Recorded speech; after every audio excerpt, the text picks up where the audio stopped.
Assalamualaikum warahmatullahi wabarakatuh. Bismillahirrahmanirrahim. La haula wa la quwwata illa billah. Asyhadu an la ilaha illallah wa asyhadu anna Muhammadar Rasulullah. Allahumma shalli ala sayyidina Muhammadin wa ala alihi wa sahabatihi ajma'in, amma ba'd. Wa huwa alladhi asyara ilaihi Ibnu Farid biqaulihi wa qamat bihal asya'u thumma li hikmatin, itu kan. Wa qultu wa mimma mannallahu alayya al-minan bimana al-fadl, di antara yang Allah karuniakan kepada saya bisuhbati ahlil ma'ani, dengan bisa bersahabat, bergaul dengan orang-orang yang ahlul ma'ani, orang-orang yang ahli makna, bukan ahli lafal tapi ahli makna. Yang maksudnya pada tokoh spiritual. Salah satu anugerah Allah kepada saya yaitu karena saya diberi kesempatan bisa bergaul dengan orang-orang yang sudah kenal dengan Allah. Anni idza nazartu ilal kauni bi'aini basirati, bahwa ketika saya melihat alam semesta ini dengan mata basirah saya, min arsyihi ila farsyihi, dari mulai tempat yang tertinggi sampai tempat yang terendah, dari aras sampai ke faras, zaba wa talasha, luntur dan lenyap, walam yabqa lahu atharun, sehingga tidak ada tersisa sedikit pun, hilang semuanya. Kalau ketika aku melihat alam dengan mata basirahku, ya nggak ada yang nampak, hilang semuanya. Yang kelihatan hanya Allah saja. Wallahu dzul fadlil azim. Mana anugerah. Su'ila Sayyidi Ahmad bin Yusuf al-Malyani an zatil haqqi ta'ala. Ahmad bin Yusuf al-Malyani ditanya tentang zatullah. Apakah zatullah itu ma'nawiyah ataukah hissiyah? Hiya hissiyatun. Zatullah adalah hissiyah, bukan ma'nawiyah. Real, ada. Secara physically ada. La tudraku, tapi enggak bisa ditangkap. Qala Sayyidi Abdullah al-Habti, wa hadha mimma yadullu ala tahqiqi ma'rifatihi. Ini menunjukkan bahwa beliau itu betul-betul mengerti. Orang yang betul-betul paham bahwa zatullah adalah haysiyah la tudraku, adalah physically ada, tetapi enggak bakal mampu kita menangkapnya. Qultu zatul haqqi ta'ala mawjudatun latifatun. Zatullah itu ada, sangat halus, sangat lembut. La tudrikuhal absar, yang tidak bisa ditangkap oleh pandangan mata. Wala tukayyifuhal uqul, dan tidak bisa diadaptasikan oleh pikiran. Tidak dapat ditangkap oleh pandangan mata dan tidak bisa ditangkap oleh pikiran. Muttasifatun bisifatil ma'ani wal ma'nawiyah. Allah mempunyai sifat ma'ani dan sifat ma'nawiyah. Walau kanat sifatul ma'ani atau makna, kalau laukanat sifatan atau maknan, kalau seandainya kebenaran Allah itu hanya bersifat, hanya sekedar sifat dan makna saja, kama yazamu nasara, seperti yang diduga oleh Nasrani, lam tattasif bisifatil ma'ani lal ma'nawiyah, maka pasti tidak bersifat dengan sifat ma'ani dan sifat ma'nawiyah. Li'anna sifat wal makna, karena sifat dan makna itu la yaqumu binafsihi, tidak berdiri sendiri. Wala budda an yaquma biqarihi, dia mesti keberadaannya itu tergantung kepada yang lainnya. Suatu adjektif itu jelas, kalau adjektif itu tidak bisa didefinisikan walau bagaimanapun. Ini suatu kaidah umum ilmu logika bahwa adjektif itu tidak bisa didefinisikan. Seperti warna merah. Apakah merah itu yang nggak bisa didefinisikan? Mengapa? Karena merah sendiri itu bisa dibuat berbeda tak terhingga. Dari yang merah lamat-lamat sampai yang merah blek. Di antara kedua ekstrim, merah yang paling terendah sampai merah yang paling tertinggi, itu bisa miliaran warna. Merah 1 kilo dikasih 1 digit warna putih sampai 1000 digit, itu tidak akan ada sama. Paham nggak? Bibir merah, bungkus rokok gudang garam merah, mata merah, pita merah, sarung merah, baju merah, nggak ada yang sama warna merah. Sehingga tidak mungkin sifat itu, adjektif itu didefinisikan. Paling-paling hanya birrasem atau bil isyarah, dengan secara demonstratif. Apa sih warna merah itu? Seperti ini. Tetapi tidak menampilkan merah itu sendiri, hanya sebagai contoh saja. Bungkus rokok gudang garam seperti merah, seperti ini nih warna merah. Kayak bibirnya pacar gue tuh merah, iya. Itu. Jadi, dan juga sifat itu tidak bisa berdiri sendiri. Merah, apanya merah? Kita tidak bisa menangkap merah itu sebagai sifat. Tentunya tergantung kepada adanya mausufnya. Cerdas. Apa cerdas itu? Ya apanya yang cerdas? Cerdas itu bukan sesuatu yang wujud yang ada, tetapi dia tergantung kepada mausufnya. Orang cerdas, anjing cerdas, kiai cerdas. Nah, itu. Tapi kalau cerdasnya, ya sangat abstrak sekali. Seperti bilangan. 1 sampai 10, 100, 1000, 1.000.000, 1.000.000.000, sampai tak terhingga. Apa yang kita tangkap? Kita mengatakan 5 ditambah 5, 10. Apanya 10? Itu kan abstrak. Apelnya ada 5. Dihitung 1, 2, 3, 4, 5. Di atas meja ini ada apel 5. Tapi kalau kita kata di atas meja ada 5. Apa yang masuk dalam pikiran kamu? Di kantong saya ada 5. Apanya yang 5? 5 itu bilangan.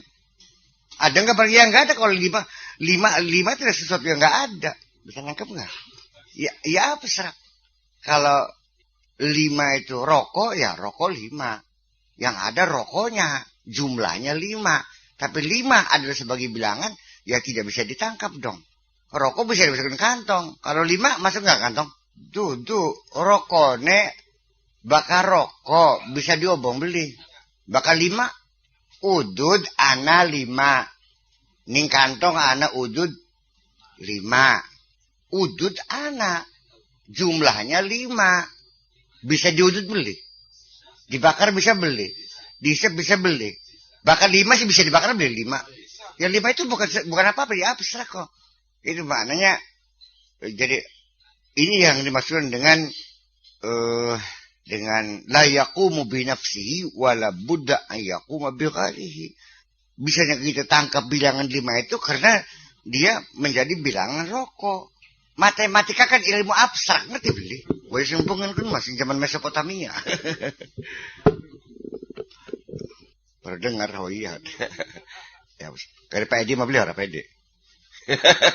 Masa guru matematika beli paham nih. Nah gitu. Wasifatu la tattasifu bisifatin ukhra. Dan sifat itu tidak bisa mensifati sifat yang lain. Paling-paling gabungan 2 sifat. Tapi suatu sifat mensifati yang lain nggak bisa. Kalau hitam manis mah ada. Tapi warna hitam yang manis ya susah. Tetap saja warna hitam yang manis nggak bisa ditangkap. Maksudnya apa? Tapi kalau perempuan hitam manis ya bisa. Jadi nggak bisa sifat mensifati sifat itu. Itu makanya. Wa maqaulu ba'dul mutakhirin. Adapun pendapat sebagian ulama mutakhirin mengatakan al makna la yuqbadu illa bil hissi. Makna itu tidak bisa ditangkap, tidak bisa dipahami, maksudnya illa bil hissi, kecuali dengan yang real, nyata, yang konkret. Merahnya nggak bisa kita kayak apa, tapi begitu melekat pada rokok, ya kita katakan rokok itu merah. Wa qauluhum aidan la tanzur ilal awani. Jangan melihat wadah. Jangan lihat mangkoknya. Wa khud bahral ma'ani. Tenggelamlah dalam lautan makna. Yang terkandung di dalamnya yang harus kita pahami. Bukan yang luar. Roh kita yang kita lihat. Bukan jasad. Kalau jasad memang ada apa-apanya. Wa qaulum al-aqwanu awani. hamilatun lil ma'ani. Alam semesta ini hanyalah wadah yang membawa makna. Fa'lam annahu qad taqaddama annahum yutliquna ala asrariz zat. Ketahuilah bahwa sudah kita bicarakan pada kesempatan yang lalu bahwa mereka menyebutkan secara mutlak, telah menyatakan tentang rahasia zat, yaitu zatullah wa ya al-khamratul azaliyah, adalah khamar yang azali, ma'ani li khafaiha wa latafatiha. Dia merupakan makna saking tersembunyinya dan saking lembutnya.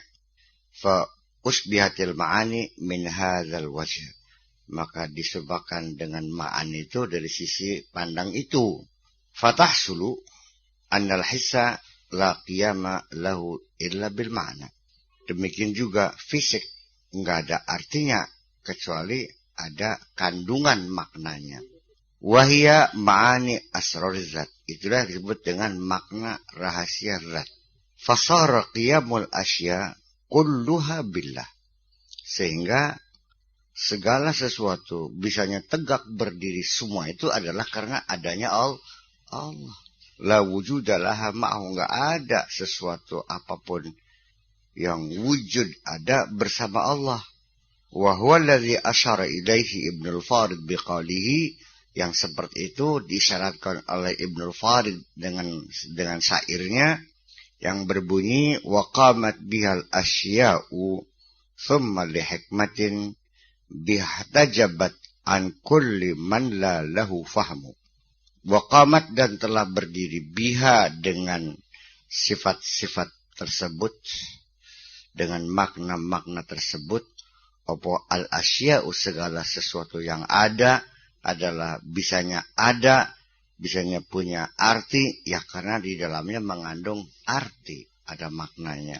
Summa li hikmatin, lalu karena sesuatu hikmah, kebijakan, biha dengan sesuatu itu, asya tersebut, ihtajabat an kulli man la lahu fahmu, menjadi terhijab bagi semua orang yang tidak punya daya paham. Pakai wong goblok bermasang arti ya. Lewat masa burung ngambuh. Kita umpamakan lafad saja. Itu ada yang bermakna, ada yang tidak bermakna. Dan lafad yang bermakna pun masih ada lafad yang maknanya tergantung. Apa maknanya tergantung dia melekatnya pada lafad apa. Ba itu gak ada maknanya kalau berdiri sendiri. Baru maknanya sumpah kalau digabung dengan lafzul jalalah billahi. Tetapi kalau disambung dengan bil asa, daraba Zaidun amran bil asa, maka banyak itu artinya isti'anah, artinya menggunakan dengan. Muhammad mukul Zaid dengan daraba amran, si Zaid mukul Umar bil asa dengan tongkat. Tetapi ketika dia menjadi fungsinya hanya memperindah kalimat yang disebut dengan bazaidah, yang nggak ada artinya, nggak bisa diterjemahkan. Wa kafa billahi syahida, karena binya itu melekat pada fa'il, maka cukup Allah sebagai saksi, bukan dengan Allah, tapi cukup Allah, nggak ada banyak, nggak ada artinya. Iya. Ba sendiri, ya bisa artinya sebab, menjadi ba sababiyah pada kalimat, ya kan gitu. Si Zaid fashila Zaidun, ya, bi'anahu yal'abu katsiran, dengan sebab dia banyak main jadi gagal. Ya kan seperti itu. Tapi kalau yang disebut namanya manzilun, lafaz manzilun ada, yaitu satu bangunan yang biasa ditinggali oleh manusia. Tapi kalau tingtong, apa artinya tingtong? Ya enggak ada. Tralalala, ya enggak ada. Ya enggak ada tralalala tuh. Kalau ninu, ya enggak ada pada bunyi baja. Nah itu contohnya. Jadi ya seperti itu, bahwa sehingga benda apapun, makhluk apapun, dia punya status keberadaannya itu kalau dia punya makna. Menakin dalamnya adalah makna kegunaannya, kemanfaatannya, fungsinya, manusia dan rohaninya, kan begitu. Kalau kita sudah paham semacam itu, ya ternyata keberadaan kita ini nonsen sebetulnya. Tetap aja yang Adam hanya Allah kok. Longan maning baik. Ya iya. Ya bisanya ba itu bermakna isti'anah. Ya karena susunan kalimatnya seperti itu. Memaksa dia maknanya isti'anah. Itu. Aiqamatil asya'u kulluha, artinya segala sesuatu apapun yang ada di alam dunia ini qamat bizatil aliyah. Bisanya tegak wujud ada itu ya karena adanya zatul aliyah. Ai bi asraril latifatil azaliyah. Ada yaitu dengan asrarul latifah azaliyah, rahasia kelembutan yang azali adalah Allah. Wa qulum aidan, ada lagi sependapat juga orang berpendapat azat ainus sifat. Ini tentang persoalan sifat. Zat adalah ya sifat juga. Azatu zat iku ainus sifati ainus sifat. Zat adalah sifat juga, sama dengan sifat. Wa sifat ainus zat, sifat juga adalah zat juga. Ya sama, ya zat juga. Zat ya sifat juga, sifat ya zat juga. Ini kata sebagian mereka. Fa'alam annahu lamma kana, kelebihan kalimat nih. Syarat aja satu. Lamma kana la zuhura lizat illa min anwar sifat. Ketika kita melihat bahwa sesuatu zat tidak bisa tampil kecuali melalui sinar-sinar anwar sifat, wala qiyama li sifati illa bizat. Demikian juga satu sifat tidak bisa tampil kecuali melalui keberadaan zat. Wasifatu la tufariqul mausuf, dan sifat sendiri tidak bisa dipisahkan dari mausuf. Sara ka'anna hadza ainu hadza, sehingga menjadi ini dengan itu ya sama. Sifat dengan mausuf ya sama. Ketika sifat tidak bisa lepas dari mausuf, mausuf tidak bisa lepas dari sifat, ya berarti ya sifat mausuf ya sama juga kalau begitu. Ini lagi ini pandangan filosofis. Fanataqu bitilkal ibarah. Mereka menyatakan dengan ungkapan seperti itu tahwishan lil jam'i wa firaran lil farqi, untuk menggiring pemahaman supaya menjadi satu perhimpunan, wa firaran minal farqi, dan menghindar jangan sampai ada pemilahan-pemilahan, pemisahan-pemisahan. Wa huwa istilahun minhum, itu adalah istilah mereka saja. Sammu ma taktaffu wa dhahara lil hissi, wa sammu ma takattafa, ma takassafa ini. Bukan takassafa, takassafa wa dhahara lil hissi sifatun atau sifatin. Mereka menamakan apa saja yang konkret, nampak, lil hissi, terhadap sesuatu yang fisikly ada, adalah sifat, yang disebut dengan sifat. Apa saja yang nampak melalui sesuatu yang bersifat fisik, itu adalah namanya sifat. Ini rokok. Sesuatu zat punya sifat banyak. Warnanya merah, bentuknya segi empat, beratnya, bentuknya, warnanya, ya, dan sebagainya. Itu adalah sifat-sifat yang melekat pada sesuatu yang zat. Jadi bulat, merah, segi empat, ringan, itu adalah sifat yang dimiliki oleh sebungkus rokok gudang garam ini.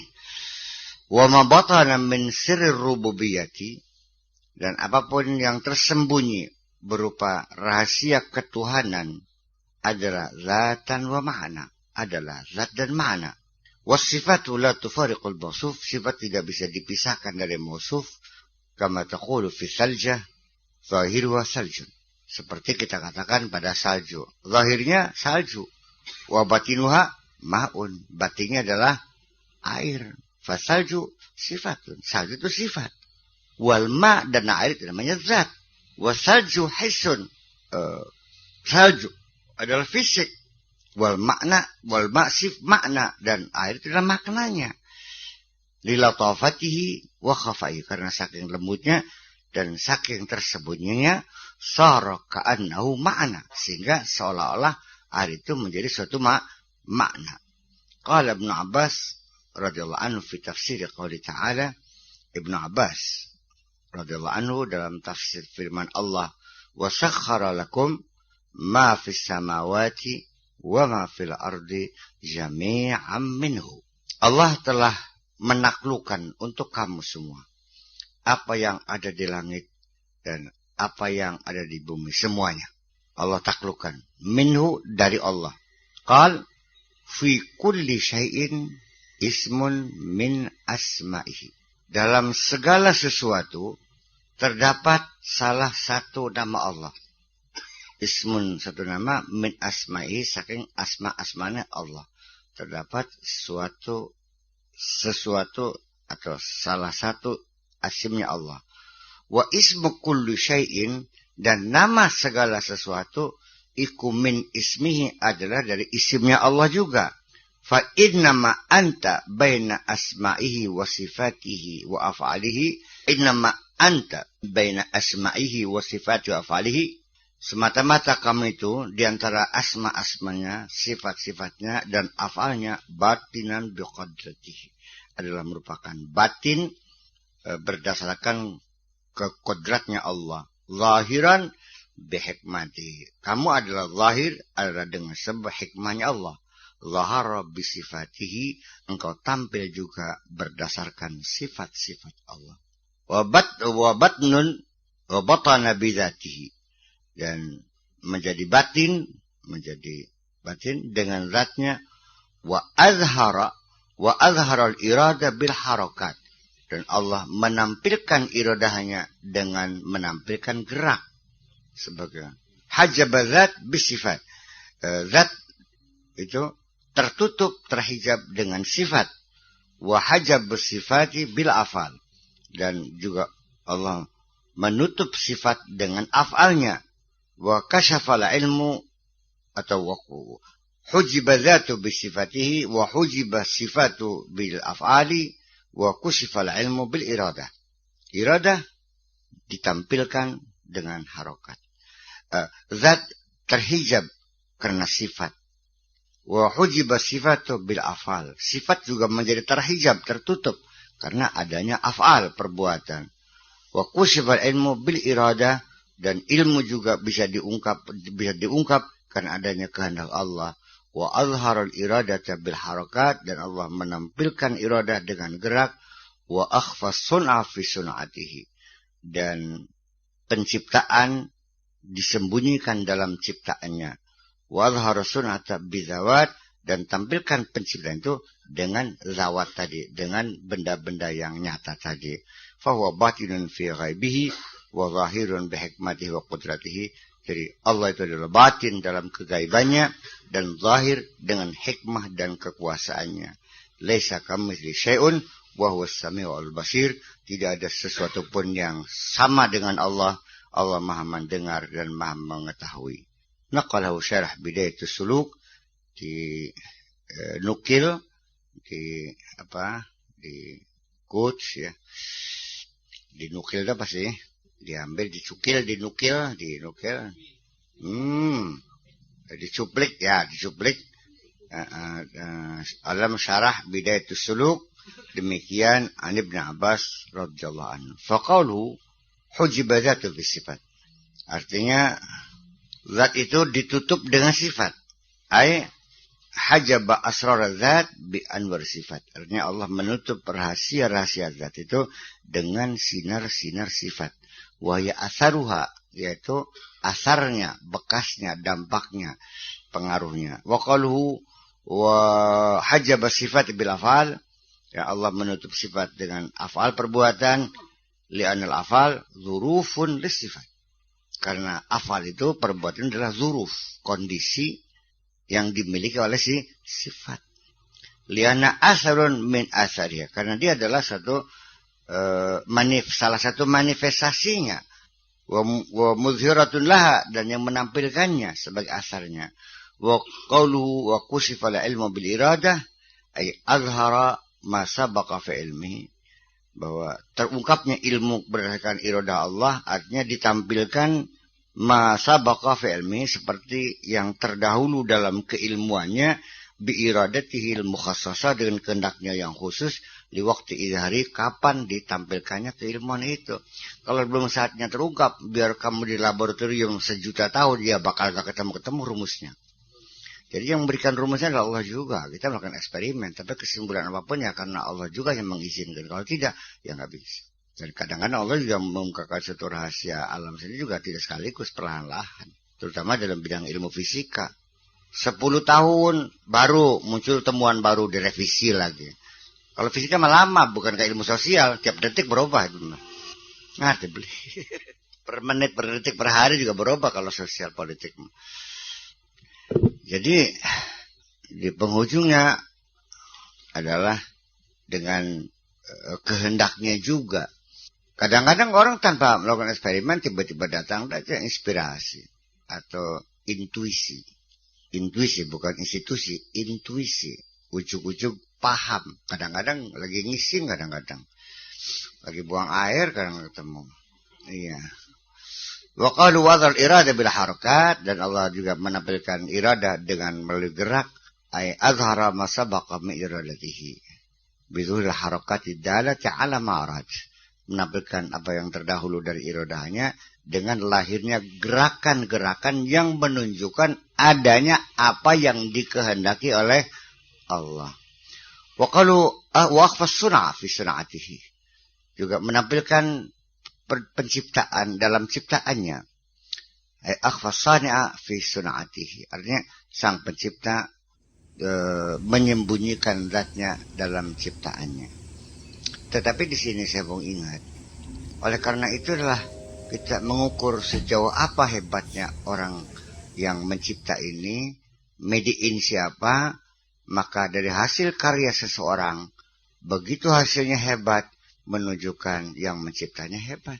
Kalau sepeda harganya 50.000 sekali pakai menjadi barang patah, peleknya melewat, kesimpulannya orang yang bikin sepeda masih tahap belajar, masih goblok. Kalau dipakai 30 tahun, klaker nggak pernah rusak, hebat banget kan gitu. Nah, sedangkan matahari klakernya nggak pernah rusak sampai sekarang. Mubeng-mubeng keperbang klaker. Nggak pernah koplak kok. Bergeser sedikit saja bencana alam terjadi. Iya, El Nino terjadi. Iya, tsunami terjadi. Bayangkan gitu. Dan tidak pernah keluar dari relnya. Matahari berputar di situ. Bumi juga nggak pernah keluar dari relnya. Bolak-balik sepanjang tahun. Nanti oleng ke utara, oleng ke selatan, oleng ke utara, oleng ke selatan. Sambil mengelilingi matahari. Berputarnya bumi pada dirinya dengan gerak. Rotasi. Melahirkan siang dan malam. Marang miringnya ke utara ke selatan menjadi musim. Dan berputarnya matahari dan bumi dari matahari menjadi perhitungan tahun. Ayo, mandek. Ya kalau mandek, ya gravitasi hilang.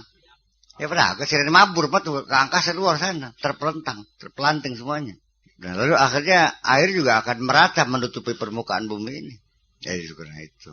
Nah ini kan makanya jadi orang itu semakin ilmunya banyak, semakin mengerti betapa hebatnya Allah. Semakin goblok masa ngerti ya, paham. Ya kan wong jahat begitu pintar, wong goblok sing jahat ke bidang. Mung bakal wong pintar jadi jahat, jadi pemimpinnya. Lah iya. Kalau dia orang pintar jadi preman, dia jadi pemimpinnya. Masya Allah. Dan ketika itu kita tahu bahwa matahari kita pun berputar mengelilingi matahari lain yang lebih besar, dan matahari besar yang dikelilingi oleh matahari kita mengelilingi matahari yang lebih besar lagi, dan lalu memutari matahari yang lebih besar lagi, lalu bersama-sama dengan matahari yang sering mengelilingi yang lebih besar lagi, dan begitulah bergelinding di penghujung sana yang tak ada batasnya, Rabbul Arsyil Azim. Itulah aras yang luar biasa. Masa mentoga akal jelema. Ya, ketika engkau melesat ke angkasa luar dengan kecepatan 1 triliun cahaya, 1 triliun tahun cahaya, kecepatan cahaya selama 1 triliun tahun beli mentau. Tambah semiliar triliun beli mentau. Tadi apa mananya? Ya empu. Kosong tak padat? Ya kosong. Masih adakah makhluk? Ya ada, masa nggak ada? Nyok kosong aja makhluk sih. Kosong makhluk duduk. Padat. Ya wis. Nah makanya Ibnu Rusdi sendiri mengatakan bahwa alam juga mempunyai sifat keabadian. Ditentang oleh Imam Ghazali, yang Imam Ghazali waktu itu masih mentah falsafatnya. Ya kan? Dikarang kitab Tahafutul Falasifah. Dijawablah dengan tahafutul tahafut. Nah, akhirnya Al-Ghazali yang mengatakan bahwa saya nggak paham. Dan yang iya paham itu. Ibnu Rusdi dilawan. Ya bukan pantarnya Imam Ghazali Ibnu Rusdi. Ya pada kalau bocah mondok ning babakan setahun tuh yang lawan kita boleh. Kalau pangkatnya kan nembe setahun mondok kan nembe tekan jurumiyah atau yang lawan kita kan. Ya mas sebenarnya. Ya iya. Tapi ya kejadian begitu berulang-ulang di dalamnya juga banyak orang yang mengomentari saya macam-macam gitu anu ya. Saya kenal durung ya Gus bakal durung sama aja komentar. Dasarnya apa? Jare, bak aja ngomong dingin. Jadi semuanya kan yang berkomentar kan jare. Atau orang yang baru pernah ngaji sekali. Bakal ngaji ini mah beli ya? Berapa? Oh, bakal yang bakal sering mah paham. Bahkan nambah pesan pindah mah masih kader baik. Jangan memaksakan menelusuri perjalanan spiritual saya. Perjalanan pemikiran saya. Badai kader baik. Hat kaya mutazilah ambu apa buyak. Engkau ngaji mana kaya masih ambu apa kini. Pada saya memberikan pembelaan kepada Imam Ali, kaya sih ambu apa? Ya kayak mungkin mah. Ujung-ujungnya berarti buyak dudu si dudu mutazilah dudu. Iya kan?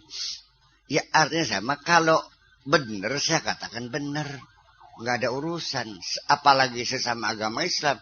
Orang yang beragama Kristen pun kalau dia benar ya saya harus mengatakan benar, memang harus mengatakan tidak. Dia agamanya lah saya tahu, tapi dia memberikan pengabdian yang luar biasa kepada umat manusia. Masa saya tidak menghargainya? Si Priben mana? Ya aja sepeda bagus sekali terbenci neraka si Priben. Kok jahat masih aku? Ya dia agamanya lain, tapi perilakunya baik seumur hidup. Hartanya, ya pikirannya, waktunya menimang-nimang anak-anak di dunia yang menderita karena penyakit lepra, ya kan? Dipeluk-peluk setiap hari memeluk-meluk mereka yang menderita. Akan katakan kejahatan juga. Ya enggak dong. Ya udah bagus saya akui kan gitu. Dan saya juga tidak mampu berbuat seperti itu. Kita ngurus wong edan telu be klenger. Iya, ngobat wong edan telu aku ngobat telu klenger tuh. Aduh, kontak pati waktu. Apa wong salam dunia. Alah ya dong. Ya sekalipun saya sudah disebut kiai, ya masalah sah tidak sah lain soal ya, tapi kan sudah disebut kiai. Persoalan sah atau tidak sahnya saya jadi kiai, tapi nyatanya saya tidak pernah merasa bangga lebih hebat di tukang beca. Karena saya merasakan tukang beca mempunyai kehebatan di luar diri saya. Dalam keadaan dahaga dan lapar panas terik, nggak pernah tinggal dia nyungsep kok. Itu dong harus mengakui kelebihan orang lain. Jangan ngenyak gitu, jangan underestimate kepada siapapun. Dan Allah tahu, tukang beca itu lebih hebat. Sebab kalau saya dalam keadaan lelah, dalam keadaan dahaga, lapar, rezeki saya harusnya kayak tukang beca bayar rezekinya. Yang belum tentu saya melakukan sholat kok.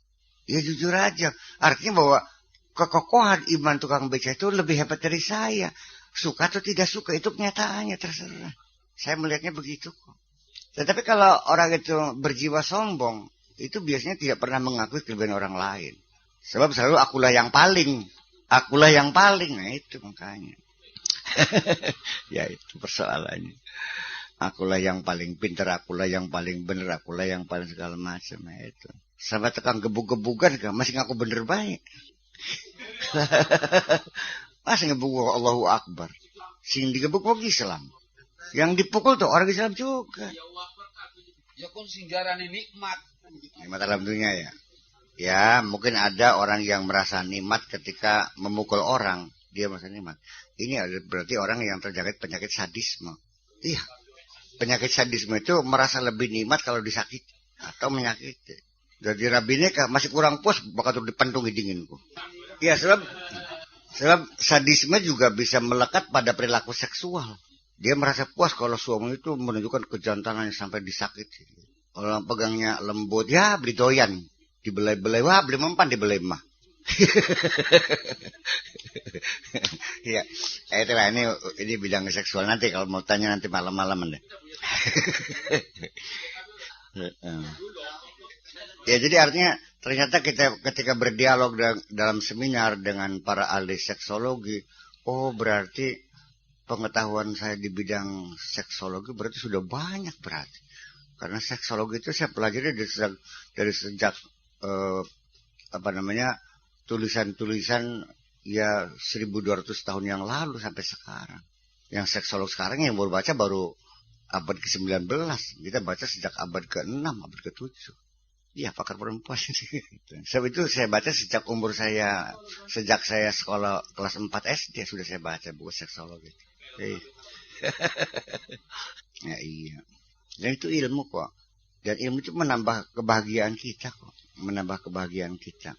Qaulu Syekh Syuyukhina Sayyidi Ali radhiyallahu anhu fi kitabih, dan pendapat maha guru kita Sayyidi Ali radhiyallahu anhu dalam kitabnya fi tafsiri dzati was sifat, dalam menafsirkan zat dan sifat, inna kulla ma huwa jalalun fahuwa zat, bahwa apa saja sesuatu apapun setiap yang hebat itulah zat.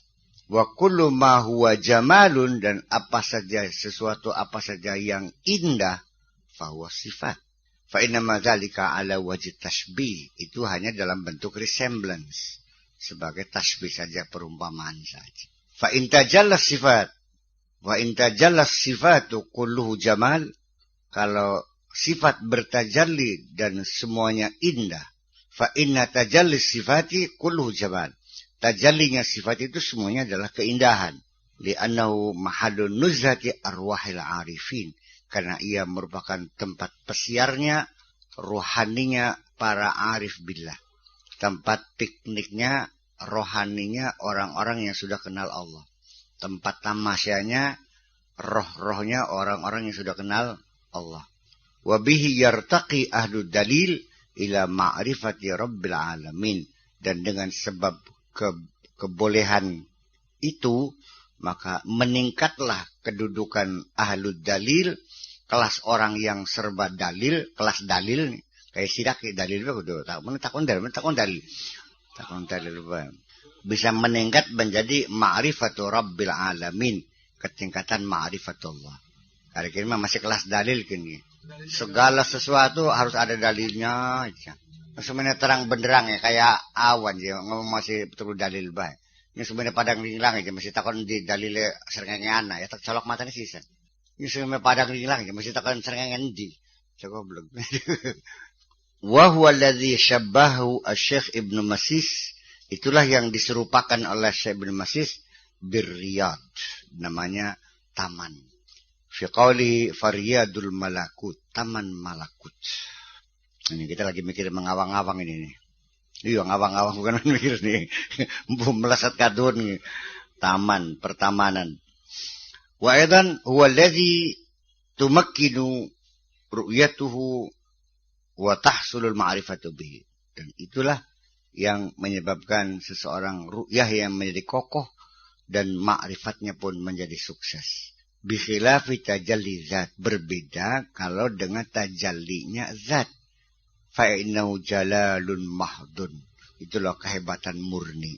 Idh law zahara dzurratan min nurihi, kalau saja satu butir atom tampil dari nurnya yang asli, bila wasita dan tanpa melalui mediator, lah taraqatil kaunu min asli, pasti terbakar alam semesta ini. Iya, bulan itu kan hanya mediator bagi cahaya matahari. Bulan itu tidak bercahaya, dia hanya memantulkan cahaya matahari. Nah, kalau seandainya cahaya Allah itu tampil satu butir atom saja, akan terbakarlah alam semesta ini. Jadi yang bertajal itu adalah bukan zat ini, bukan. Jadi falamma tajalla rabbuhu lil jabali dakka wa kharra Musa sa'iqa. wa qala tubtu wa ana awwalul muslimin.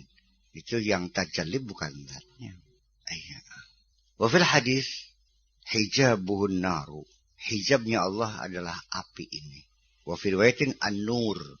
Hijabnya adalah nur. Cahaya itulah yang menutup kita tidak bisa melihat Allah. Lau kasyafa anha lahtaraqat subuhatu wajhi wa kulla syai'in adrakahu basarahu. Kalau seandainya dibuka cahaya itu, maka akan terbakarlah subuhatu wajhi, kesucian wajahnya itu, dan semua segala sesuatu yang bisa ditangkap oleh mata akan hangus terbakar. Saya lebih senang, lebih setuju kalau seandainya riwayat yang kedua, yaitu hijabu an-nuru daripada an-naru. Fasara tajalli sifat kullu jamalan. Sehingga tajalli sifat semuanya adalah merupakan jamal. Dan tajalli zat semuanya adalah jalal. Jadi tajalli sifatnya Allah pada dirimu, ya, itu adalah jamal, keindahan Allah. Fatlaqa wajah tasbih anna kulla ma yashuqu an nafsi fahuwa zat. Jadi wajah syabihnya itu adalah diibaratkan apa saja yang tersempal dari nafas, itu namanya zat. Li'annahu jalalun kadajalli zat. Karena itu adalah keindahan seperti tajallinya zat.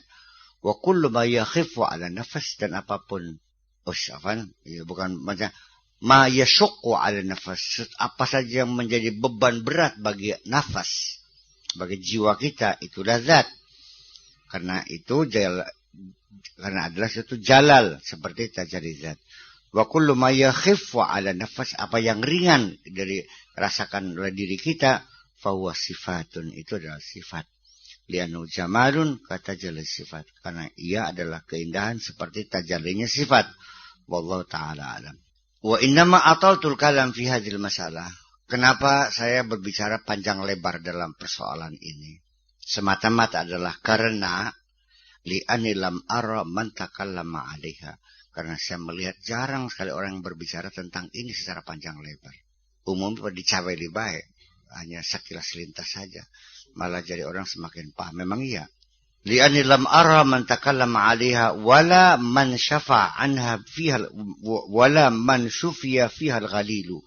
Dan tidak ada seseorang pun yang merasa bisa menghilangkan dahaga. Jadi dahaga kita nggak pernah selesai, serba kurang aja, nggak pernah puas. Ngelinginung sampai sasumur tok masih ngelinginung baik. Itulah ketidakpuasan kita tentang pengetahuan yang sangat mendalam itu.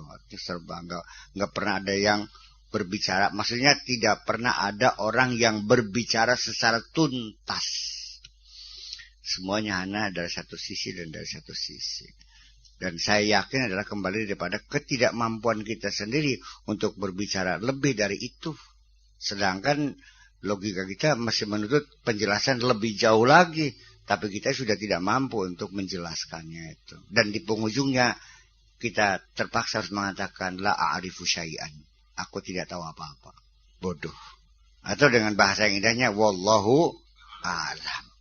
Barangnya mah rehangnya beli berdukun. Alu alam. Alu alam. Atau namanya alu alam. Alu alam itu artinya ya gue nggak tahu. Ya alu alam itu dari Allahu alam. Maka kali-kaligane al-khaliqu khaliquna. Itu kali-kaligan. Dan ujuk-ujuk bu apa? Kaligan khaliquna, al-khaliqu khaliquna. Wa innam ataltul kalama fi hadhil masalah anni lam ara man takallama 'alayha wa la man shufiya fiha al-ghalil.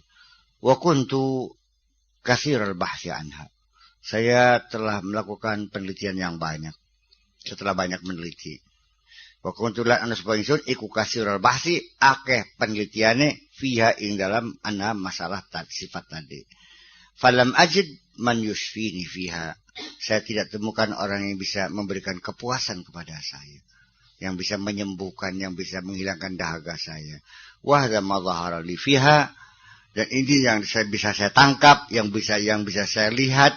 Wa ma antajathu fikrati, dan apa yang diproduksi oleh pikiran saya. Wallahu ta'ala alam wa billahi taufiq. Sumastadalla ala zuhuri fil mukawwinat biqauli ta'ala, dan lalu dibuktikan bahwa zahirnya Allah dalam alam semesta ini dengan firman-Nya, huwal awwalu wal akhiru wal zahiru wal batin. Dialah awal, dialah akhir, dialah zahir dan dialah batin. Fa asyara ila tafsir zahir wal batin biqaulihi, diisyaratkan penafsiran zahir dan batin itu dengan ungkapan kata-kata azhara kulla syai'in bi annahu al batin wa tawa wujuda kulli syai'in bi annahu zahir. Segala sesuatu ditampilkan menunjukkan bahwa dia batin, dan melipat segala yang wujud menunjukkan dia adalah zahir. Iya, ini wal awal wal akhir wal batin biasa kita ucapkan sehari-hari.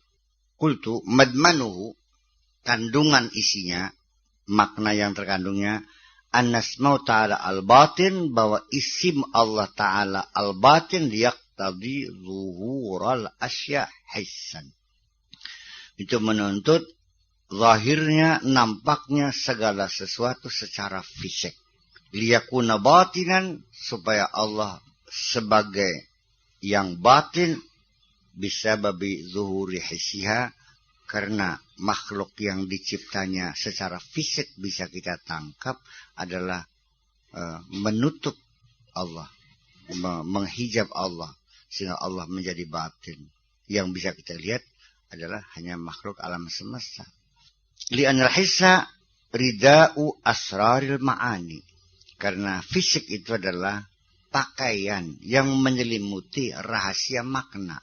Wasmuh zahir, dan isim Allah al-zahir, yaqtadi butunal asya, itu menunjukkan, menuntut di tersembunyinya segala sesuatu. Ai halakuha wadmahlaluha, rusaknya dan sirnanya. Liyakuna zahiran bima zahara minha, supaya Allah zahir dengan sebab apa yang zahir dari segala sesuatu yang ada itu. Hadza ma'na qauli azhara kulla syai'in bi annahu al-batin. Ai, yaitu bisa babi annahu al-batin lihat haqqaqa butuhunahu biha.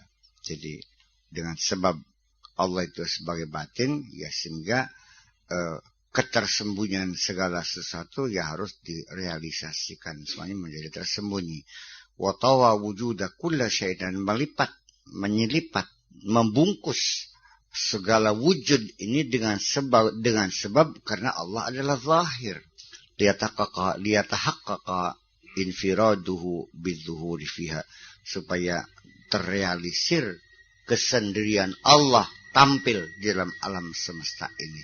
Hanya Allah yang kelihatan.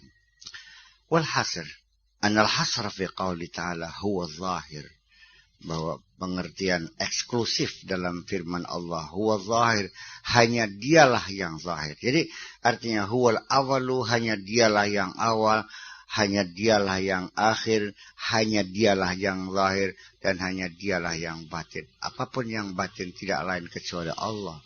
Tidak ada satu yang zahir kecuali Allah. Tidak ada yang paling awal kecuali Allah, dan tidak ada yang paling itu artinya ya akhir itu nggak ada akhir itu artinya nggak ada ujungnya, awal juga nggak ada permulaannya.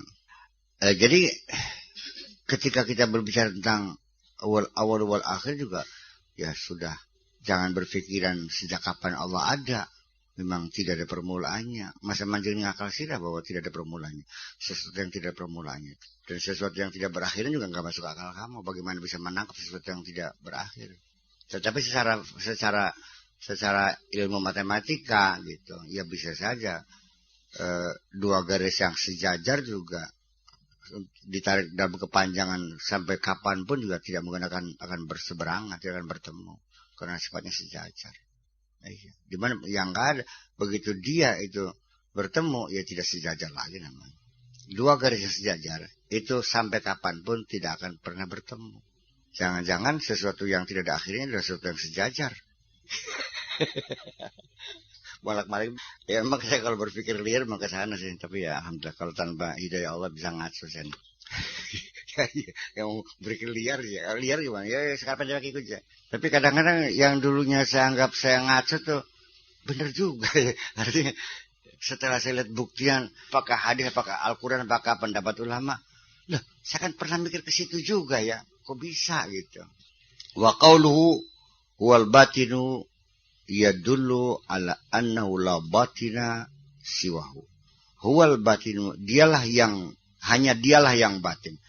Ini yang disebutkan huwa itu sendiri, itu dalam ilmu balaghahnya namanya al-hasr. Dengan memunculkan kata dhamir huwa, itu huwa al-batinu.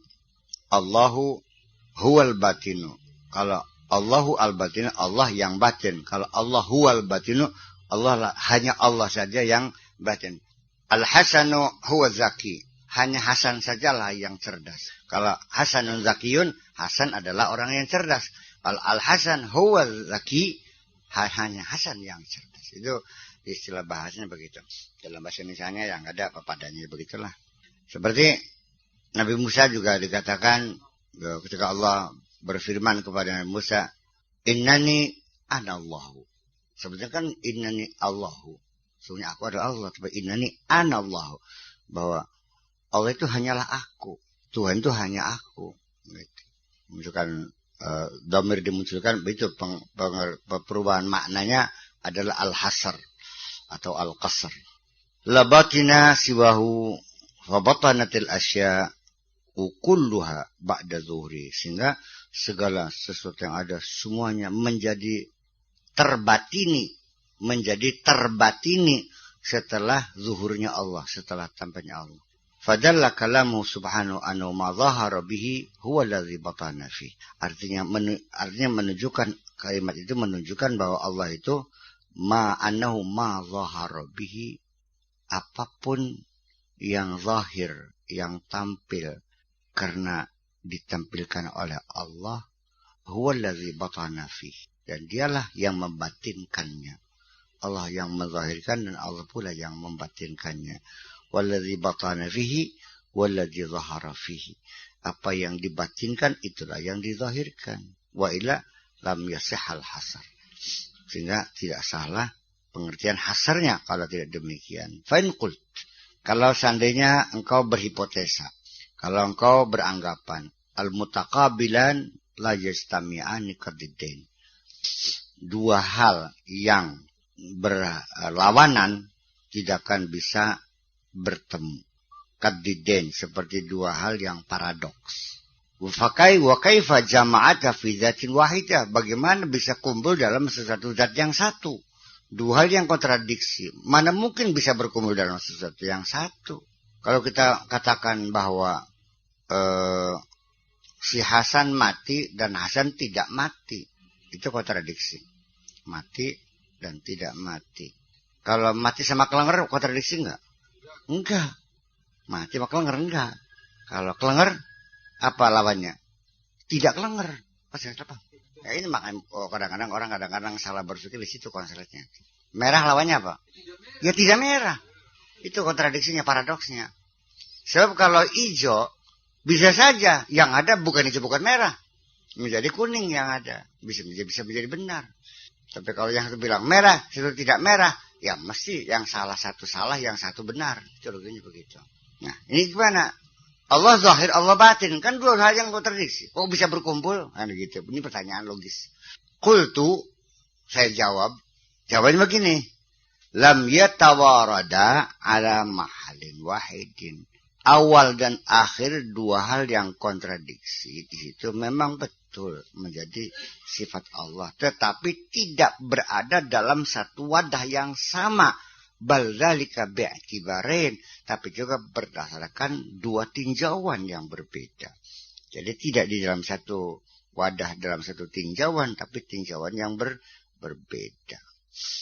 Jadi kalau tinjauan yang berbeda, maka dua hal yang kontradiksi itu bisa menjadi benar semua.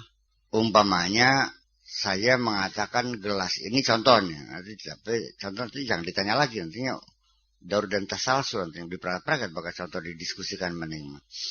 Gelas ada di sebelah utara saya, kata Ustadz Salim ada di sebelah selatan.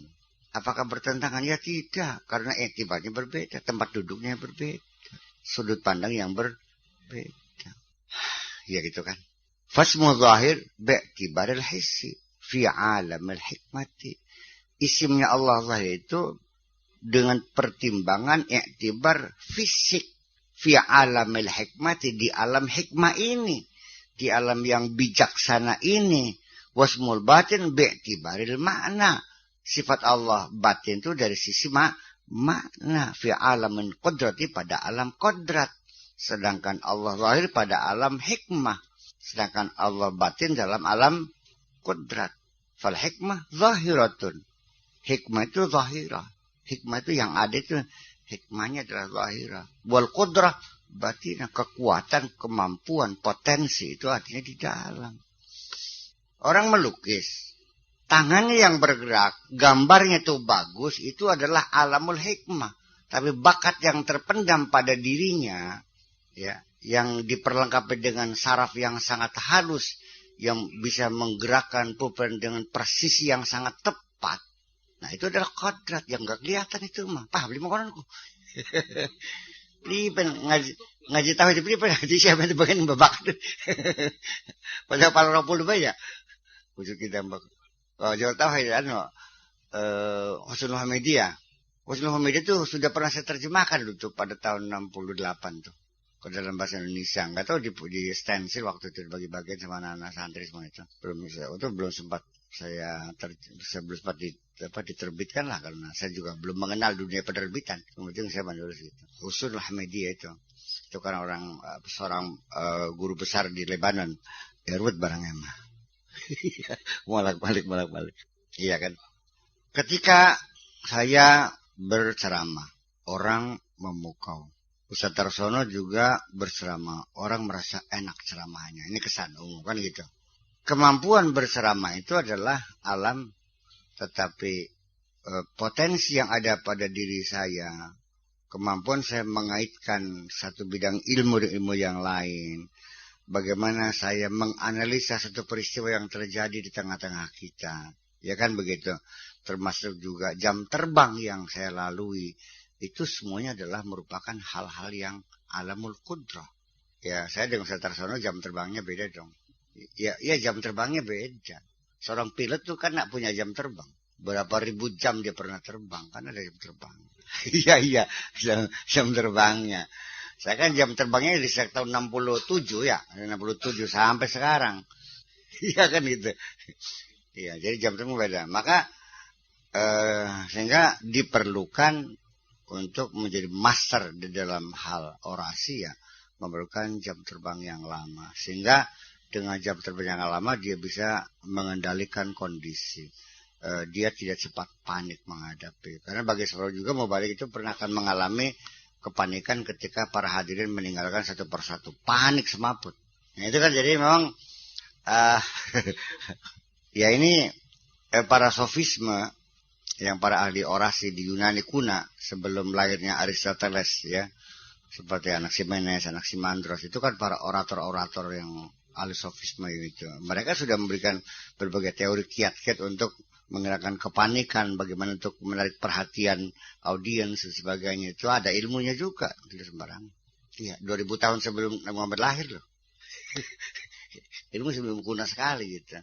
Ilmu segitu lamanya mah nggak dipelajari dong. Dan ya iya. Au taqul sedikit lagi. Zahirun. Allah zahir. Bi'tibari mazahirir rububiyah.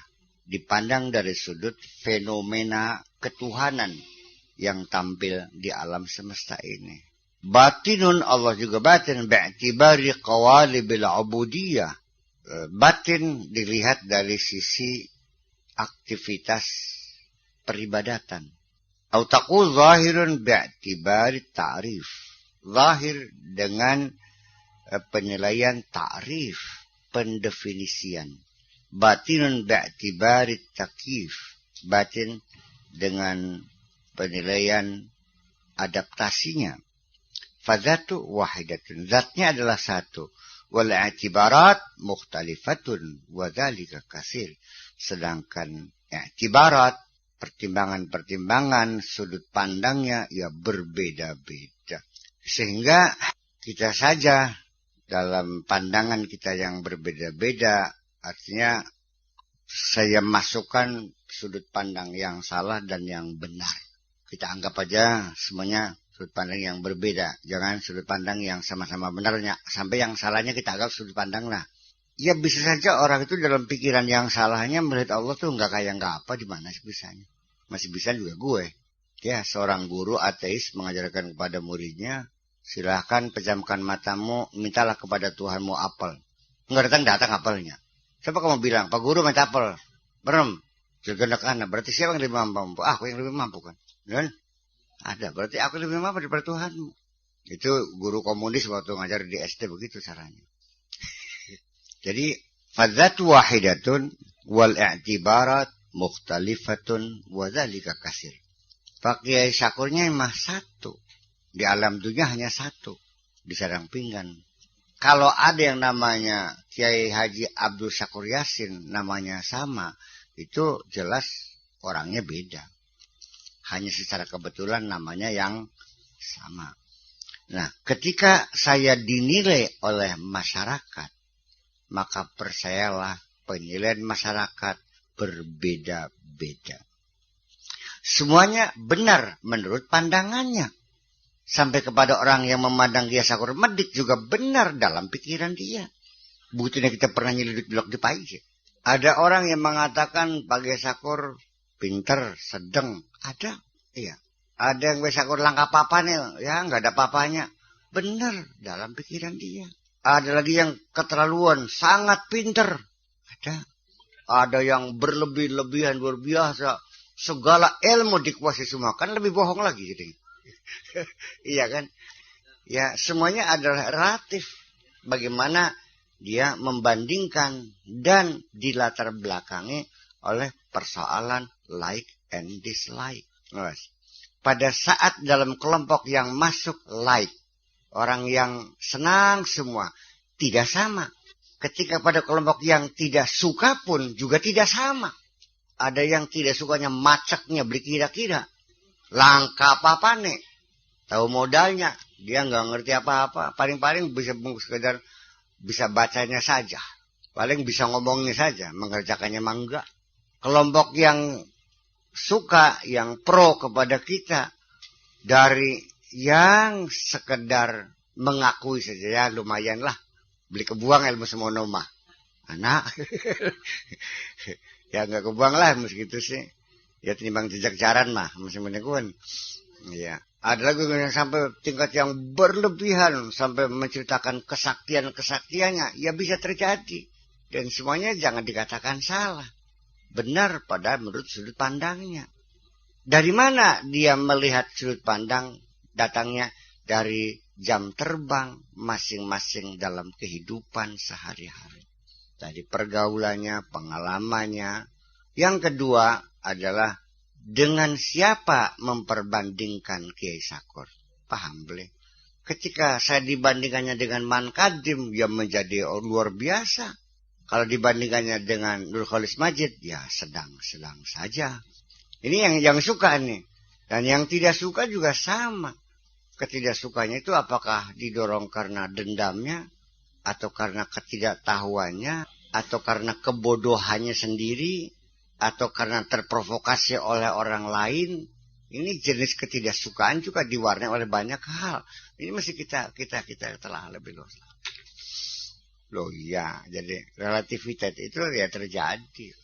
Lah iya. Jadi, kenapa saya tidak lagi tersinggung dengan orang yang menjelek-jelekan saya? Ada benarnya dalam pikiran dia seperti itu. Tetapi ketika dua orang melihat saya berbeda itu sendiri, kita padukan. Mungkinkah ada hal-hal yang paradoks? Nah, itu juga kita lihat lagi. Tentang waktunya, tentang tempatnya, tentang teori dan praktiknya, tentang idofatnya.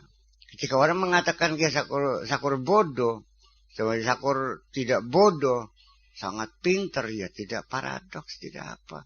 Soalnya kenal saya dulu pada tahun 60-an. Kader mancing beora begini kok itu.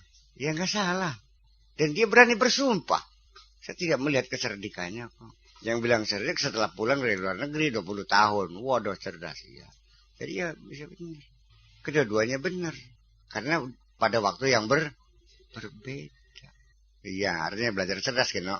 Belajar cerdas berpikir. Jadi bakal dipoyokin uang kok aja nyewet. Sampai mengatakan Kiai kunyuk juga ada. Ya udah barangkali ya saya kunyuk barangkali dalam pikirnya lihatnya kan ketek barangkali. Ya barangkali dia melihat saya seperti ketek. Barangkali kelakuan saya ketek menurut dia. Karena dia membandingkannya dengan ulama besar seperti kelasnya Imam Al-Ghazali barangkali. Ya orang apa-apaan kan baca-baca kayak ketek kisah kurma. Ya mungkin saja benar kan dalam pikiran. Atau juga like and dislike disebabkan karena berbagai kepentingan yang tidak terakomodir. Nah, karena saya tidak nimbrung dengan partainya. Nah, yaitu salahnya. Karena tidak memihak. Karena saya tidak memihak, maka saya siap disalahkan oleh setiap orang, ada masalah kok. Nah, itu semuanya akan selesai dan terjawab ketika saya berkomentar. Saya enggak ada urusan dengan penilaian manusia. Cukup biar Allah saja yang menilai. Wa qul ya'malu fasayarallahu amalakum. Yang penting berbuatlah, Allah akan melihat pekerjaanmu itu. Toh nanti yang akan bayar Allah juga kok, bukan mereka. Selesai. Jadi selesai, masalah simpel aja kok. Jadi orang itu kalau masih dia belum yakin sama Allah, belum punya keberanian ujungnya. Ayo. Saya mau urusannya dengan Allah, saya bekerja untuk Allah. Mengharapkan imbalan dari Allah, mengharapkan sanjungan dari Allah, mengharapkan balasan dari Allah pada awalnya. Ya, semakin mendekat lagi sampai kepada sudah tidak mengharapkan imbalan apapun dari Allah. Yang penting padu asal berkenan saja sudah untung sekali. Apalagi imbalan manusia nggak ada urusan, los poyokan. Ya insyaallah masa tekwala sebagian Sarawat ya pernah ini kan Sarawat dipendam kan di pinggir dalam enggak yang siapa yang mana ngambil jimatnya itu yang dipendam itu subuh jam 5 tuh sehari penglihat ya sehari sekali kan udah jenih. Iya, lalu siapa saya mengelak? Ya enggak, ngapain mengelak, memang sesuatu yang sedang saya rindukan masih melari. Ya kalau gitu bohong dong saya mengatakan aku rindu tuh. Katanya rindu, dijemput nggak mau, gimana lagi? Ya katanya rindu, masa dijemput nggak mau? Nah iya. Ya kalau saya sih rindu. Persoalan dijemputnya pakai apa terserah Allah yang menjemput bagaimana. Dijemput pakai sihir boleh, dijemput pakai begon boleh, dijemput pakai tabrakan mobil boleh, dijemput dengan pistol juga boleh, nggak ada urusan. Yang penting nyampe kan. Dan saya tidak pernah memilih mobil apa yang jemput saya, nggak usah milih. Jadi memang jadi miserable ya, kesengsaraan yang nggak ada kesengsaraan lagi. Kita belajar untuk menghilangkan kesengsaraan apapun dalam diri kita. Jangan ada kesedihan terselip dalam dirimu. Jangan ada ketakutan, kekecewaan, nggak usah. Ya, iya. Sehingga ya ketika kita sudah tidak punya rasa takut, percaya begitu kita sudah tidak punya rasa takut, ketenangan total yang terjadi. Jadi yang bahasanya lamun ulah garap nyokot ya sok-sokoten. Paling-paling takon sih karepe sapa, karepe dewek yang mana ningkir. Bakal kon Gusti Allah ya seg. Telimong kono. Nyuruh kon Gusti Allah aja. Kono. Bakal ngomong karo ulang suling nagin. Bisa joget ya.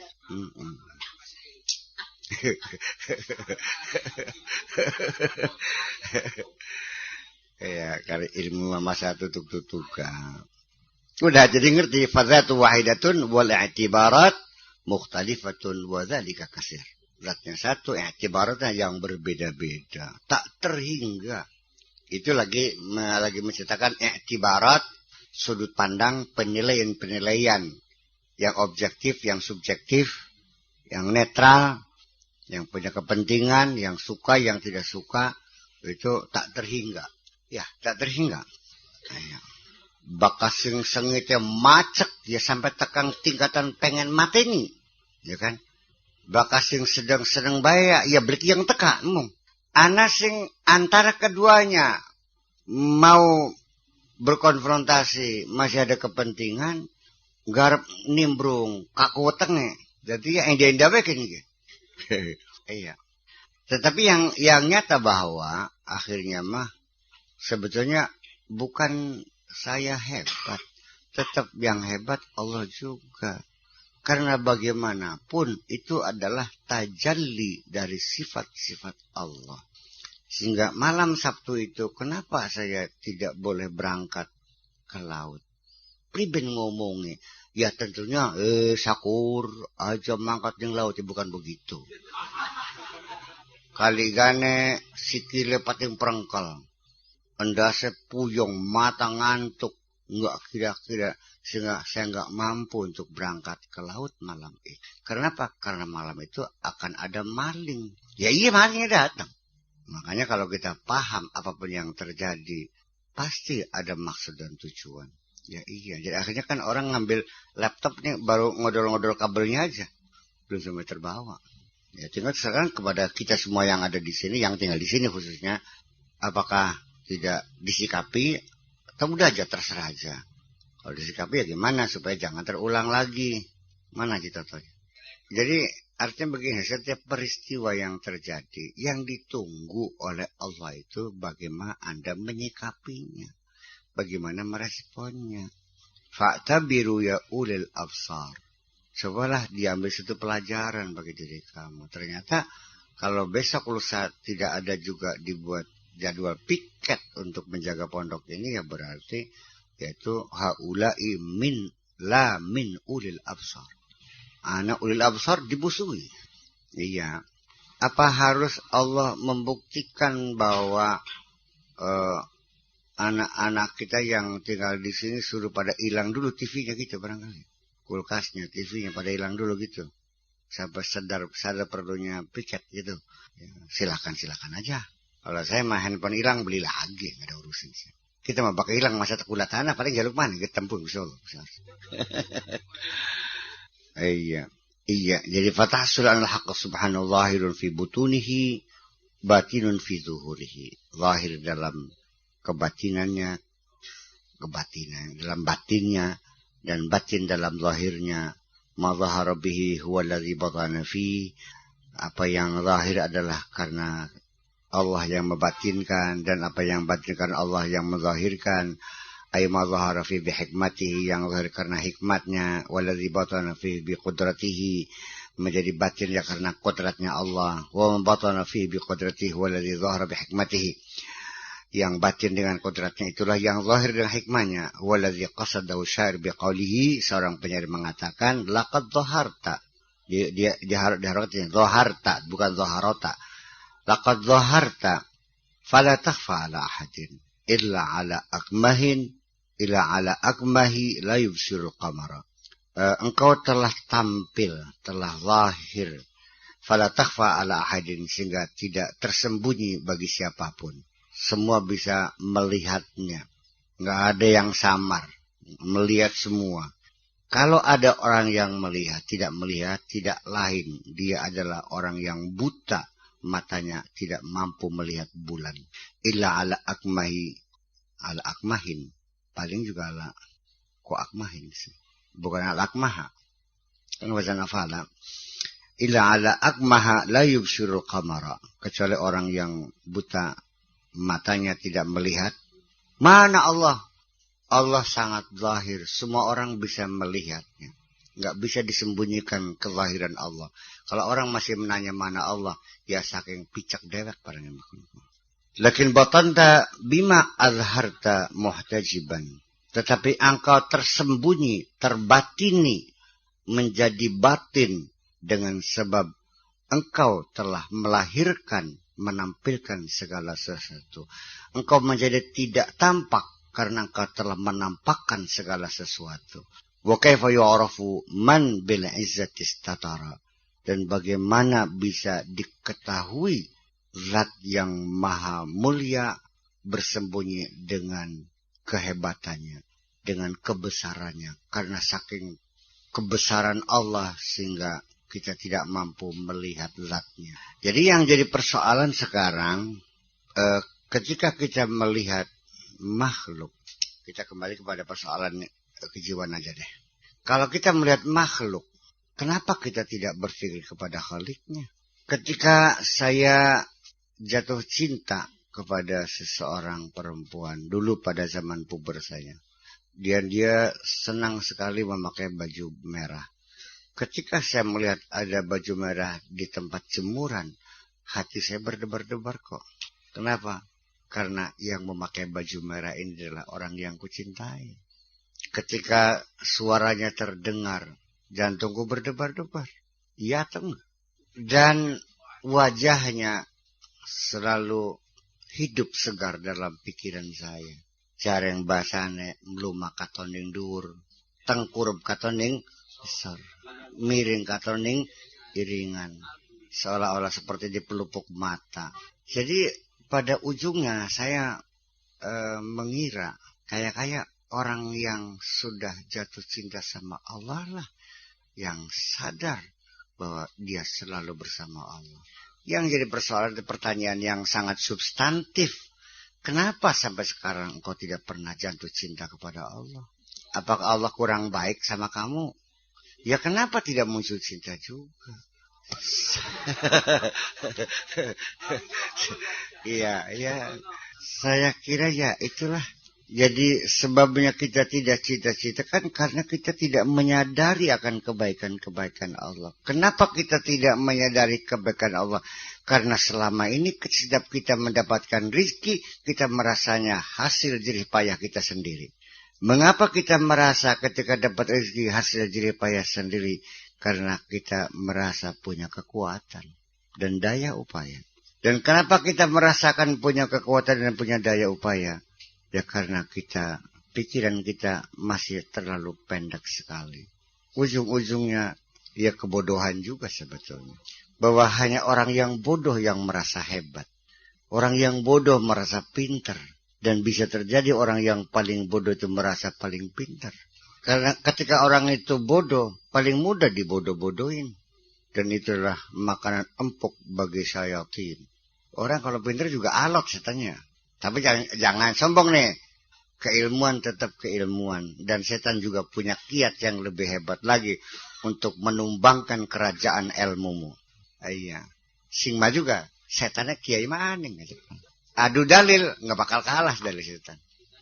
Kenapa? Karena setan lebih ma'rifat daripada kamu. Sadar begini. Mana yang lebih kenal Allah? Kamu dengan setan. Yang lebih kenal Allah. Lah ya iya, orang jadi bingung. Kita katakan bahwa setan lebih ma'rifat juga kayak termaning baik. Mau ngomong dia, saya siap tuh. Ya setan kan dikeluarkan dari surga kan dengan menantang kan. Demi kebesaranmu kan kugoda semuanya. Menantang. Seseorang yang menantang berarti yakin ada. Ya kalau nggak ada kan nantang angin gitu. Nantang setan nggak ada. Emang aja naron. Setan tidak gila kok. Sekalipun ya pada akhirnya ya hakikatnya sih ya setan tuh ya kebodohan setan juga sih. Ya makanya bakal setan itu sombong ya karena setan bodoh. Bahwa cirinya orang sombong itu pasti bodoh. Pasti. Orang kalau sombong pasti bodoh. Iya pasti bodoh. Ya terkait ukuran Anda. Baca kitab kuningnya pintar gitu. Ya bodoh. Bodoh dan pintar itu bisa dideteksi dengan kita menganalisa perilaku seseorang itu. Api tahu gak panas enggak? Nah ketika ada orang dengan sengaja memegang api, bodoh atau pintar? Ketika dia tergoda kepada perempuan lain, sadar gak akan berakibat hancurnya mahligai rumah tangga yang telah dia bangun berpuluh-puluh tahun. Dan akan berakibat menyengsarakan anak-anak yang dicintainya. Tapi kenapa Anda lakukan?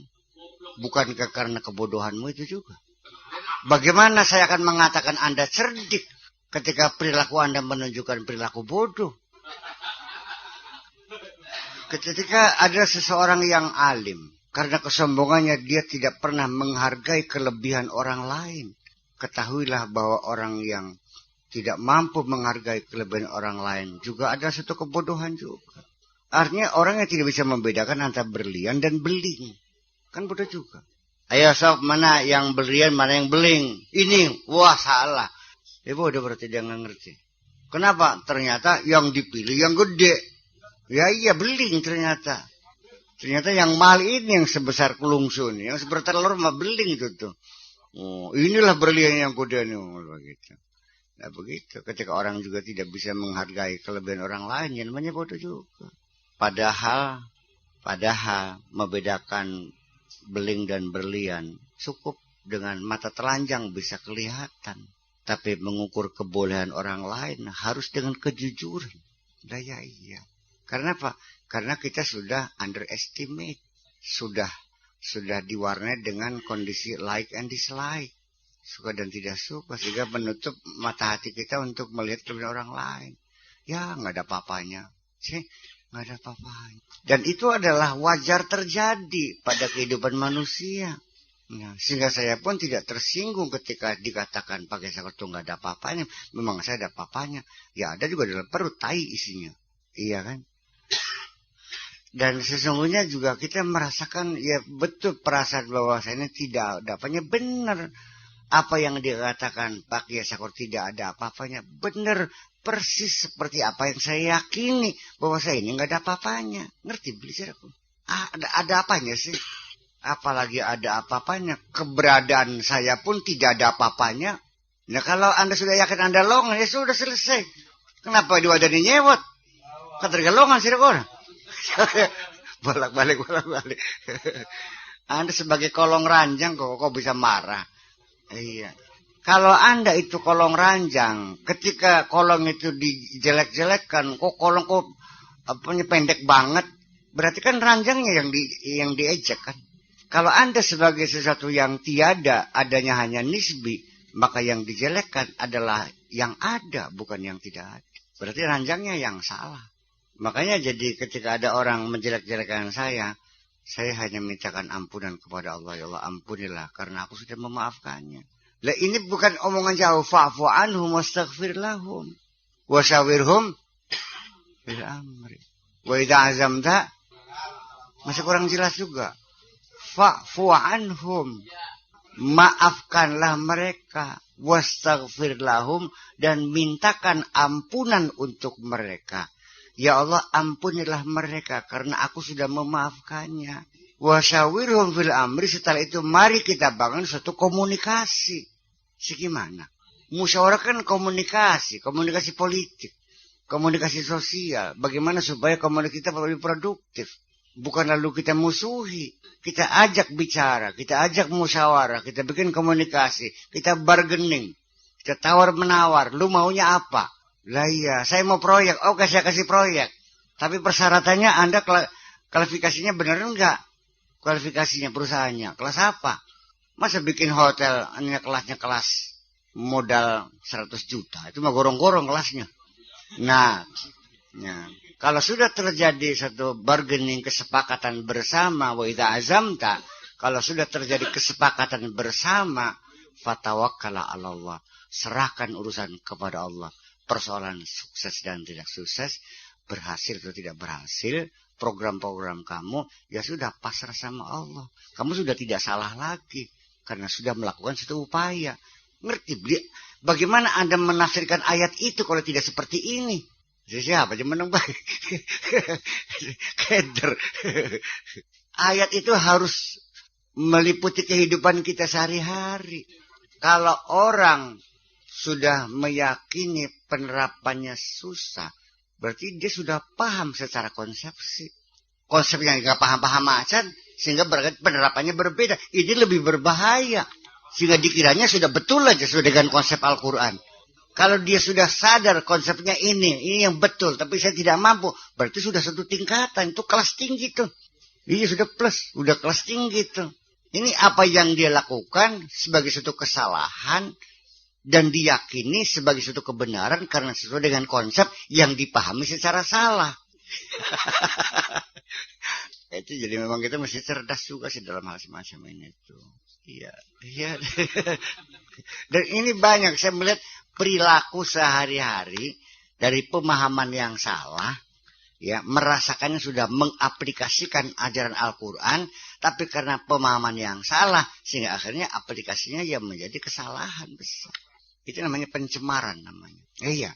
Nah, sedangkan orang yang pihak lain, pihak luar dari Islam, ketika mereka mengevaluasi tentang ajaran Islam, tentunya bukan dari studi teks, tetapi dari perilaku yang ditampilkan oleh penganutnya. Nah, ketika kiai itu sudah sering pukul-pukulan, ya mereka beranggapan bahwa Islam mengizinkan pukul-pukulan dong. So, kamu ngapa meningap? Gemet gitu, takut sakit kabeh ki. Lah ya iya, makanya saya tidak segan-segan kepada mereka untuk berbicara secara jujur. Tolong menilai Islam jangan melalui perilaku Muslim. Lihat dari ajaran murni yang ada dalam kitab sucinya. Itu yang murni. Karena pada zaman mutakhir ini, kita semakin tidak mampu untuk mengamalkan apa yang di dalam Al-Quran itu. Ya, kondisinya sudah sulit. Ya.